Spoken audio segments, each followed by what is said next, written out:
Conductor identification is a fundamental aspect of electrical wiring and safety. It's important to understand that conductor identification requirements pertain to all conductors within an electrical system, not just grounded, or high-leg conductors. This includes phase conductors, which carry the electrical current from the source to the load. The purpose of conductor identification is to ensure that electricians and other qualified personnel can quickly and easily identify the function of each conductor, which is essential for safe and efficient troubleshooting, maintenance, and repairs. Proper identification helps to prevent accidental contact with live conductors, reduces the risk of electrical shock, and minimizes the potential for damage to equipment. The National Electrical Code, or NEC, provides detailed requirements for conductor identification in Article 310.8 and other related sections. These requirements specify the methods and means of identifying conductors based on their function, voltage, and other characteristics. For example, phase conductors are typically identified by color coding, using colors such as black, red, and blue for a 208 volt/120 volt system, or brown, orange, and yellow for a 480 volt/277 volt system. The specific color coding requirements may vary depending on the voltage level and the type of electrical system. Grounded conductors, which are typically connected to the neutral point of the electrical system, are required to be identified by a continuous white or gray color. This allows electricians to easily distinguish grounded conductors from phase conductors, reducing the risk of accidental short circuits or ground faults. Grounding conductors, which are used to provide a path for fault current to return to the source, are required to be identified by a continuous green color, or green with one or more yellow stripes. This ensures that grounding conductors are easily distinguishable from both phase and grounded conductors, preventing them from being used for other purposes. High-leg conductors, which are found in some three-phase delta systems, are required to be identified by an orange color. This unique color coding helps to alert electricians to the presence of a higher voltage on this conductor, reducing the risk of electrical shock. In addition to color coding, conductors may also be identified by other means such as marking tape, tags, or labels. These markings should be durable and easily visible, and they should clearly indicate the function of the conductor. For example, a conductor may be labeled with its voltage, circuit number, or other relevant information. The NEC also specifies requirements for the size and type of conductors that can be used in different applications. These requirements are based on the ampacity of the conductor, which is the maximum amount of current that it can safely carry without overheating. The ampacity of a conductor depends on its size, material, insulation type, and the ambient temperature. The NEC provides tables and formulas for calculating the ampacity of conductors under various conditions. When selecting conductors for a particular application, it is important to consider not only the ampacity but also the voltage drop. Voltage drop is the decrease in voltage that occurs along a conductor due to its resistance. Excessive voltage drop can cause equipment to malfunction or operate inefficiently. The NEC recommends limiting voltage drop to a maximum of 3% for branch circuits and 5% for feeders.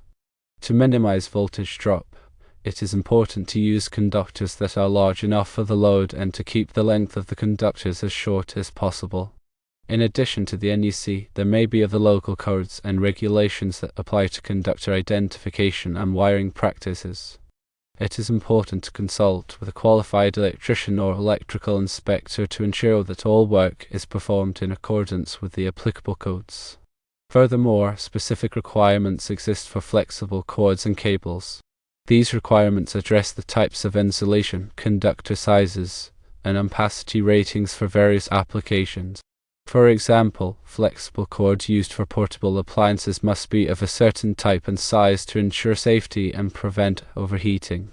The NEC also provides guidelines for the proper use of flexible cords, such as avoiding overloading them or running them through doorways or windows.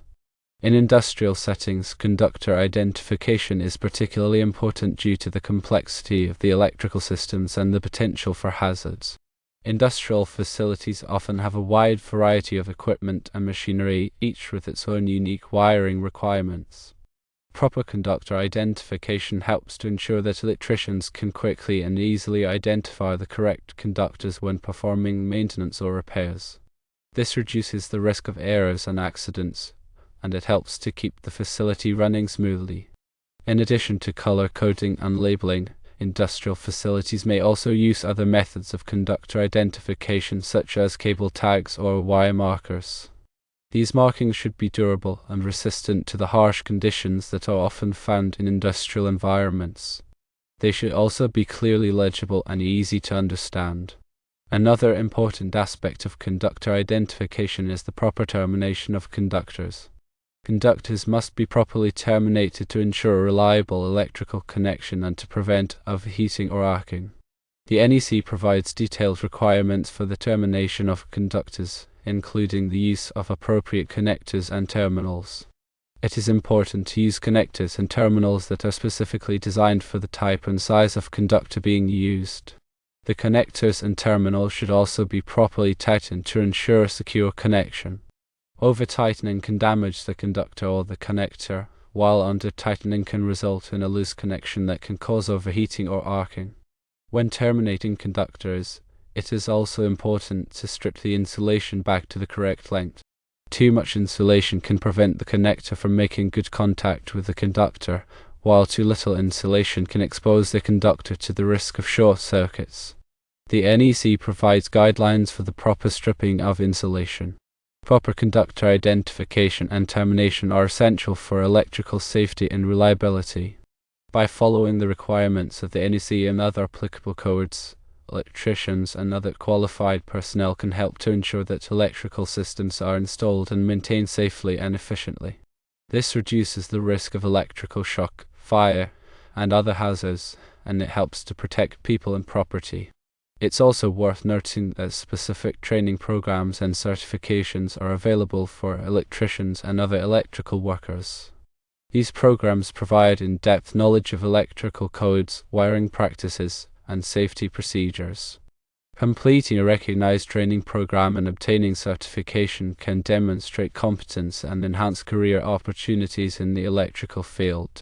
In conclusion, conductor identification is a critical aspect of electrical work that applies to all conductors, including phase, grounding, grounded, and high-leg conductors. The NEC provides detailed requirements for conductor identification, and it is important to follow these requirements to ensure electrical safety and reliability. By using proper color coding, labeling, and termination techniques, electricians and other qualified personnel can help to prevent accidents and ensure that electrical systems are installed and maintained safely and efficiently. Always remember to consult with a qualified electrician or electrical inspector if you have any questions or concerns about conductor identification or other electrical issues. Electrical work can be dangerous if not performed properly, so it is important to take all necessary precautions to protect yourself and others from harm. Firstly, all conductors need to be clearly identifiable. Secondly, identification methods include color coding, marking tags, and labels. Thirdly, the NEC provides detailed requirements for conductor identification. Fourthly, proper termination of conductors is essential for safety. Fifthly, qualified electricians should perform electrical work